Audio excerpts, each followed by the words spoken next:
Товар енгізуді көрсетейін. Товар енгізуді үшін біз товары деген батырманы басамыз. Одан кейін управление товарами деген батырманы басқаннан кейін мына жерде добавить товар деп тұрады. Міне добавить товарды басқаннан кейін бізде міне осылай пошаговый көрсетеді қалай салу керек екендігі. Енді мен сіздерге қазір Каспий магазиннің өзін ашып қандай товар салуға болатындығы туралы көрсететін боламын. Өзіңіздің салғыңыз келетін товарды мысалы үшін поисковикке іздеп жазасыз. Мысалы үшін мына жерге мен набор ZTEP дегеннің пышақтарын салғым келіп отыр. Осы жерден өзіңіздің товарыңызға ұқсас товардың фотосын, характеристикасын бәрін көріп аласыз. Мен қазір осы товарды салғым келіп отыр. Осы товарды үстінен басқаннан кейін сізде қанша продавец осы товарды сатады және қанша теңгемен сатып жатқандығы туралы көрсетеді. Енді осы берілген сомалардан сіз 1 теңге болса да төмен етіп қойсаңыздар, сіздің тауарыңыз мынандай болып бірінші болып шығып тұрады. Енді осы жерден мен міне характеристикасын көріп аламын дағыны, мынау атын жазып көшіріп аламын. Сосын мен Каспий продавца бөліміне кіріп, жаңағы ашқан бетке поисковикке мен жазамын. Осы товардың атын міне жазам. Сосын іздеу батырмасын басамын. Іздеу батырмасын басқаннан кейін міне маған тауарлардың түрлерін көрсетіп тұр.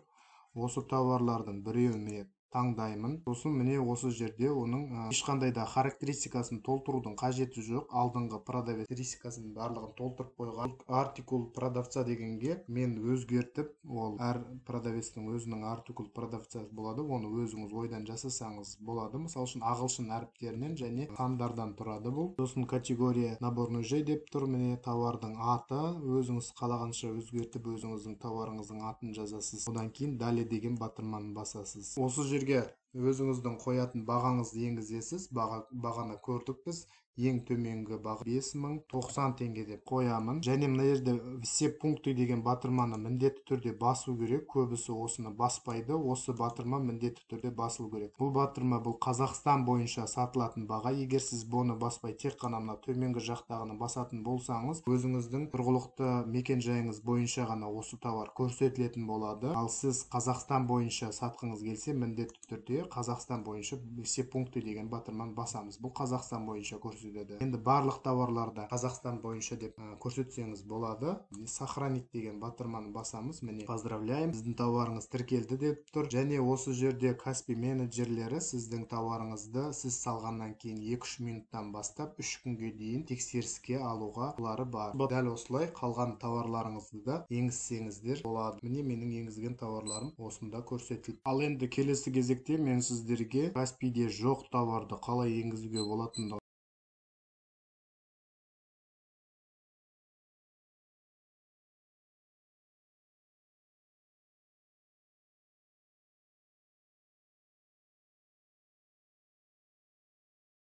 жазып толтырып болғаннан кейін осы жерде мына қызылмен көрсетілген жерлердің барлығын толтыру міндетті. Одан кейін төменгі жақта сіздерде оның суретін енгізу керек болады. Басасыз дағыны суретін енгізесіз. Сосын далее деген батырманы басқаннан Қазақстан бойынша бағасын, құнын енгізуіңіз керек болады. Ал енді сіз товарларыңызды осылай біртіндеп енгізіп отырғыңыз келмейтін болса, егер сіз прайс лист арқылы енгізгіңіз келсе, оны да көрсетіп керек.